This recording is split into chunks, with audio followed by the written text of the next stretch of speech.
Bonjour à tous, et ben, au programme pour aujourd'hui, la fin des propriétés de l'espérance et de la variance d'une variable aléatoire. Donc en fait, c'est un cours qui est vraiment relativement court. Pour clôturer le chapitre de probabilité, il nous restera à voir quelque chose qui est un peu plus conséquent, qui est l'étude des lois de probabilité, de ce qu'on appelle les lois de probabilité usuelles, et ça donc ça fera l'objet du prochain cours. Donc en attendant, concentrons-nous sur l'objet du cours d'aujourd'hui, donc les propriétés de l'espérance et de la variance. On en a déjà vu dans le cours précédent. Aujourd'hui, on va se focaliser sur deux résultats qui sont l'inégalité de Markov d'une part et l'inégalité de bien-aimé de Chebyshev d'autre part. Ces résultats sont énoncés et démontrés dans votre PDF, dans le poly de votre cours. Le but du cours d'aujourd'hui, c'est tout d'abord de les présenter, de donner leur interprétation et puis d'expliquer les preuves aussi. Commençons par le commencement. L'inégalité de Markov, on se place dans le contexte suivant. On considère une variable aléatoire, réelle, qui est positive. Alors une variable aléatoire réelle, vous vous souvenez, c'est une application qui est définie sur l'univers d'une expérience aléatoire, oméga, et qui est à valeur dans R. Ici, on suppose que cette variable aléatoire est positive, c'est-à-dire on suppose que x de oméga est contenu dans R+. Ça veut juste dire la variable aléatoire ne prend que des valeurs positives. Dans ce contexte-là, quel que soit le réel A strictement positif que l'on considère, la probabilité que x prenne des valeurs plus grandes que a, c'est plus petit que l'espérance, une constante, l'espérance de x divisée par a. Et ça traduit la chose suivante. Quand vous avez une variable aléatoire qui prend donc uniquement des valeurs positives, la probabilité qu'elle soit plus grande que a va être d'autant plus petite que vous allez prendre a grand. Plus a va grandir, moins vous allez avoir de chances de trouver des valeurs de x qui sont plus grandes que a.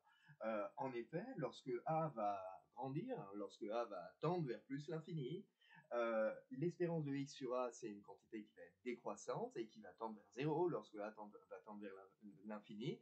Donc ça traduit juste le fait que voilà, la probabilité qu'on ait des valeurs de x de plus en plus grandes va être d'autant plus petite. L'inégalité de Markov, si je devais parler comme un mécréant, ne sert à rien si ce n'est que c'est un ingrédient quand même principal dans la preuve du résultat suivant, qui est donc l'inégalité de bien-aimé de Chebyshev, donc qu'on va présenter à présent. Dans ce second résultat, l'inégalité de bien-aimé de Chebyshev, on considère une variable aléatoire réelle. Cette fois-ci, on suppose plus, on fait plus l'hypothèse qu'elle est positive, c'est une variable aléatoire réelle, quelconque. Et ce que dit l'énoncé, c'est que pour tout réel strictement positif, la probabilité que la valeur absolue de x moins l'espérance de x, ici c'est pas epsilon, c'est l'espérance de x, soit plus grande que epsilon, c'est plus petit que la variance de x sur epsilon carré. Alors ça s'interprète de la manière suivante. La valeur absolue qui est ici, c'est la distance entre x et l'espérance. Et ce qu'affirme le résultat, c'est que la probabilité pour que cette distance entre x et l'espérance soit plus grande que epsilon, ça va être une quantité décroissante de epsilon, ça va être plus petit que la variance de x sur epsilon carré. Ça veut dire que plus vous prenez epsilon grand, moins vous allez avoir de chances de trouver des valeurs de x qui sont à l'intérieur de l'intervalle centré en l'espérance de x et de largeur 2 epsilon. Comme c'est pas très clair comme ça de l'expliquer abstraitement, je voulais illustrer sur un exemple que vous devez connaître parce que vous avez déjà étudié la loi normale. Dans le cas où vous avez donc une variable aléatoire qui suit la loi normale, donc vous savez que pour utiliser des gros mots, sa densité de probabilité est représentée par une courbe qui est une courbe de Gauss et qui est centrée, disons, en l'espérance de x. La probabilité que x moins l'espérance de x soit plus grande que epsilon, ça veut dire quoi? En fait, c'est la probabilité de trouver des valeurs de x qui sont en dehors de l'intervalle espérance de x moins epsilon, espérance de x plus epsilon. C'est-à-dire, c'est la probabilité de trouver des valeurs de x qui sont plus petites que l'espérance de x moins epsilon, donc dans la partie rouge de gauche, si j'ose dire, ou plus grandes que l'espérance de x plus epsilon, donc qui sont dans la partie rouge de droite. Donc, l'idée c'est plus vous allez prendre un epsilon qui est grand, moins vous allez avoir de chances de trouver des valeurs de votre variable aléatoire qui sont à une distance plus grande que epsilon de l'espérance. D'accord? Donc, plus vous allez chercher des valeurs de x éloignées de l'espérance, moins vous allez en trouver. C'est ça ce que raconte l'inégalité. D'accord? Alors, c'est ces inégalités, pour les comprendre finalement, vous voyez, il faut se mettre un peu dans le contexte, c'est un peu abstrait, il faut aussi parler russe, pas mal, vous voyez, il y a Markov, il y a Tchebychev. Alors, si vous n'êtes pas encore, comment dire, complètement convaincu par ces résultats, c'est peut-être parce que vous n'êtes pas encore assez mis dans l'ambiance. Alors, on va se mettre dans l'ambiance quand même, vous voyez, par exemple comme ça, en se mettant un peu dans le costume russe, ça va peut-être aller mieux.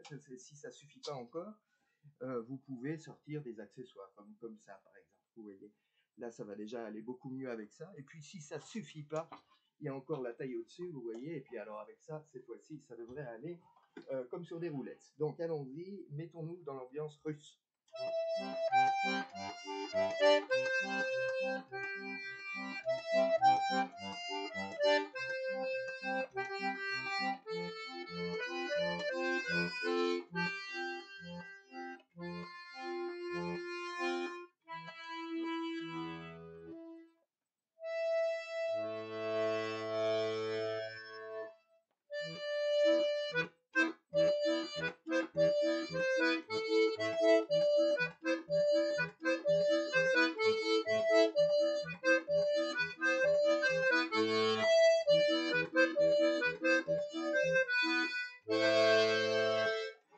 Et voilà, et avec ça, ça devrait quand même aller beaucoup mieux. J'imagine que maintenant, ce cours de probabilité russe va aller comme sur des roulettes. Alors, allons-y donc pour le vif du sujet de la fin de ce cours. Tout d'abord, la preuve de l'inégalité de Markov. Alors, la preuve de l'inégalité de Markov, en fait, elle est présentée d'une certaine manière dans votre cours, qui est très généraliste et très abstraite. Et je voulais ici en présenter une preuve un peu plus concrète, avec des notations un peu plus familières. Vous prenez d'abord la formule pour l'espérance de x dans le cadre qu'on a toujours considéré jusqu'à présent, c'est-à-dire une variable aléatoire x qui est réelle, mais qui prend un nombre fini de valeurs, x1 jusqu'à xn, avec les probabilités correspondantes, p1 jusqu'à pn. Dans ce contexte-là, l'espérance de x est donnée par la somme pour i allant de 1 jusqu'à n dxi fois pi. Cette somme-là, on va faire une observation extrêmement puissante, c'est qu'elle est plus grande ou égale à la somme pour i allant de 1 à n des xi pi, où on considère seulement les i pour lesquels xi est plus grand que a. D'accord? Alors, le fait que la première somme soit plus grande que la seconde, c'est l'observation puissante que dans la première, vous avez tous les i possibles, donc tous les xi, tous les pi possibles. Dans la deuxième, vous considérez une somme, mais dans laquelle vous ne conservez que les indices i pour lesquels la variable aléatoire est plus grande que a. D'accord? Vous ne conservez que les indices i pour lesquels xi est supérieur ou égal à a. Bien. Alors du coup, dans cette deuxième somme, chacun des xi est supérieur ou égal à a. Donc du coup, vous pouvez dire, puisque chacun des xi est supérieur ou égal à a, la somme qui est ici est plus grande que la somme des a fois pi. Puisque a est une constante relativement à i, on peut la sortir de la somme, ce qui explique que la somme intermédiaire, elle est plus grande ou égale à la somme pour elle est plus grande ou égale à a fois la somme pour i allant de 1 jusqu'à n des pi, ou, encore une fois, dans cette somme-là, on s'est restreint aux i pour lesquels xi est plus grand que a. Or, quelle est cette somme? Cette somme-là, maintenant, c'est la somme de toutes les probabilités pi pour lesquelles la variable aléatoire prend des valeurs supérieures ou égales à a. C'est la somme des probabilités pi pour lesquelles xi est supérieur ou égal à a. Et ça, c'est exactement la probabilité que la variable aléatoire x prenne des valeurs plus grandes que a. En clair, si vous vous représentez votre variable aléatoire comme un tableau, vous savez, voilà, vous présentez votre loi de probabilité en mettant les différentes valeurs x1 jusqu'à xn, P1 jusqu'à Pn en dessous. Et vous devez calculer la probabilité que x prenne des valeurs plus grandes que a. Alors ce que vous allez faire, c'est que vous allez, disons, ordonner vos valeurs x1 jusqu'à xn, vous allez garder uniquement celles qui sont supérieures ou égales à a, donc vous allez virer les autres, et du coup, si vous voulez calculer la probabilité que x soit plus grande que a, vous allez faire la somme de toutes les probas pour lesquelles xi est supérieur ou égal à a. D'accord? Donc ça, c'est l'explication de la formule qui est ici. Et du coup, quand vous remettez tout ensemble, qu'est-ce qu'on a obtenu? Il y a l'espérance de x qui est supérieure ou égale à a multiplié par la probabilité que x soit supérieur ou égal à a. Puisque A est strictement positif, on peut diviser par A et conserver l'ordre, il n'y a pas de souci, pour obtenir l'inégalité de Markov, à savoir donc la probabilité que x soit supérieur ou égal à A. Cette probabilité-là, elle est plus petite du coup que l'espérance de x divisée par A. Donc voilà pour la preuve de l'inégalité de Markov, qui, vous voyez, qui est facile à retenir finalement. Il faut juste comprendre un tout petit peu comment ça fonctionne, mais elle est facile à retenir parce qu'elle tient en une ligne. Bon.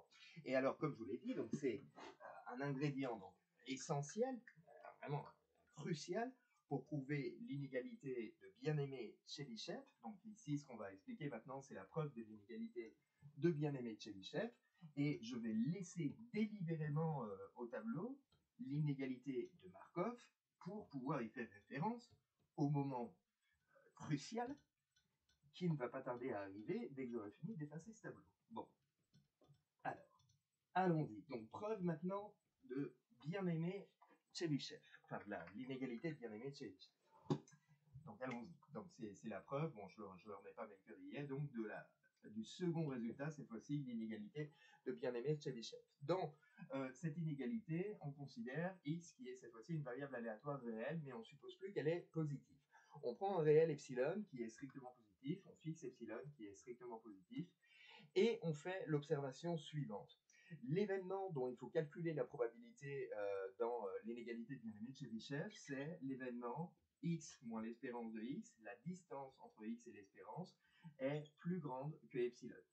Et ce qu'il faut observer ici, ce qu'on peut observer ici, c'est que chacun des deux termes de cette inégalité est positif, et par suite, cette inégalité est équivalente à la même dans laquelle on élève les deux réels au carré.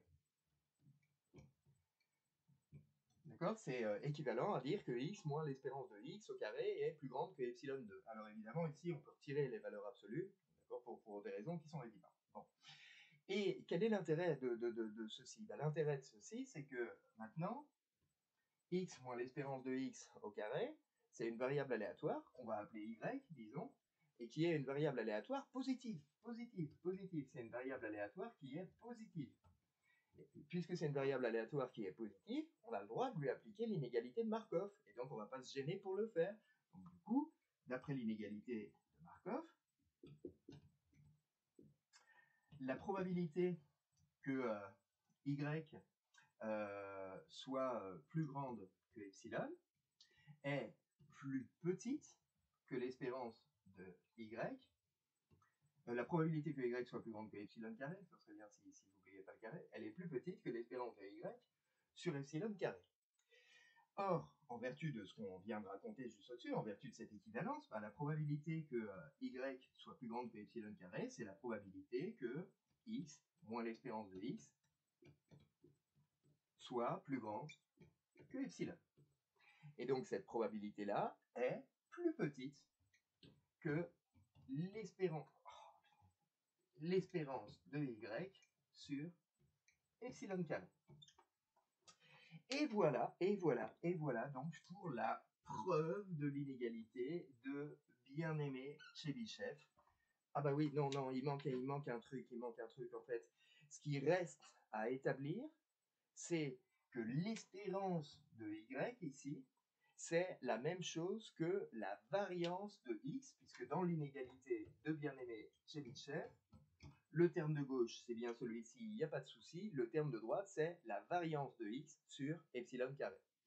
Donc, c'est ce qui nous reste à prouver. Montrer que l'espérance de la variable aléatoire y, l'espérance de cette variable aléatoire-là, c'est exactement la variance de x. Et on aura terminé la preuve. D'accord? Il reste juste à faire ça. Ok? Ça va? Montrer que la variance de x, c'est exactement l'espérance de y. Alors, c'est ce qu'on va faire.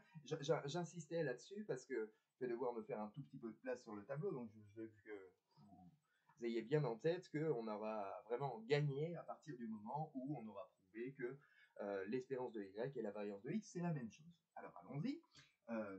Faisons cette chose-là. On va s'en sortir.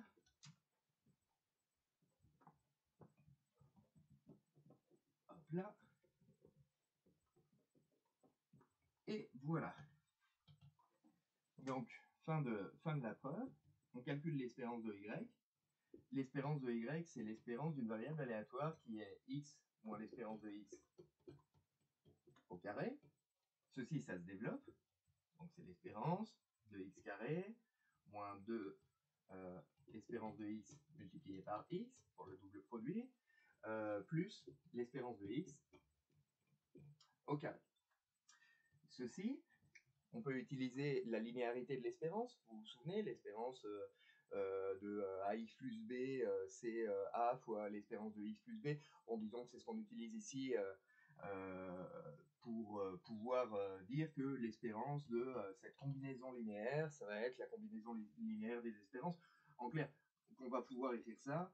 Donc, espérance de x au carré moins 2 l'espérance de x, vous voyez, c'est une constante, donc on peut la sortir aussi. Donc moins 2 espérance de x fois l'espérance de x, c'est-à-dire moins 2 fois l'espérance de x au carré, plus l'espérance de ça, l'espérance de x au carré. Or, alors, les deux premiers termes, on va les réécrire tels quels. Hop là. L'espérance de x au carré, ici, c'est une variable aléatoire, certes, mais qui est constante. D'accord, vous comprenez, x est une variable aléatoire, elle n'a pas de raison d'être constante, mais l'espérance de x, c'est la valeur moyenne de cette variable aléatoire, donc c'est une constante. Du coup, l'espérance de x au carré, l'espérance d'une constante, bah, c'est la valeur de cette constante elle-même. Du coup, derrière, on récupère plus l'espérance de x au carré. Au final, qu'est-ce que ça nous donne? Bah, ça nous donne l'espérance de la variable aléatoire x carré moins l'espérance de x, le tout élevé au carré, et ceci en vertu de la formule de Koenig-Huygens, c'est la variance de x. D'accord? Ce qui permet d'obtenir cette égalité, c'est une formule qu'on a vue tout récemment, qui est la formule de Koenig-Huygens. Conclusion, l'espérance de y, c'est égal à la variance de x, et donc en vertu de la remarque sur laquelle j'ai beaucoup insisté tout à l'heure, ceci suffit à achever la preuve de l'inégalité de bien-aimé Chebyshev. Et donc, ça clôt cette fois-ci complètement les propriétés qu'on avait à voir sur l'espérance et la variance d'une variable aléatoire. Un mot quand même sur cette inégalité de bien-aimé Chebyshev. Elle a des applications, et ces applications, vous les verrez essentiellement l'an prochain. Vous les verrez en proba, d'une part, et puis vous pourrez aussi les voir alors dans un contexte un peu inattendu, c'est-à-dire que l'inégalité de bien-aimé de Chebyshev, c'est un outil qui fournit une démonstration élégante d'un très gros résultat d'analyse qui s'appelle le théorème de Stone-Weierstrass. Et le théorème de Stone-Weierstrass, il explique que toute fonction qui est continue sur un segment, sur un intervalle fermé, borné, AB, peut être approchée d'aussi près qu'on veut, dans un sens que vous rendrez précis l'an prochain, par une fonction polynomiale, pour peu qu'on aille chercher son degré suffisamment loin. Et ce théorème de Stone-Weierstrass, c'est vraiment un gros théorème d'analyse, et une démonstration élégante de ce résultat peut être faite en utilisant l'inégalité de bien-aimé de Chebyshev. Donc voilà ce dont je voulais vous parler pour aujourd'hui. Ce cours donc sur les propriétés de l'espérance et de la variance dans un cadre général est terminé. Donc encore une fois, ce qui nous restera à voir pour achever ce chapitre, ce sont les lois de probabilité usuelles, dont la fameuse loi binomiale que vous connaissez, par exemple, que vous connaissez déjà depuis l'an dernier, si tout va bien. Je vous souhaite une bonne continuation, bon travail, et je vous dis à très bientôt.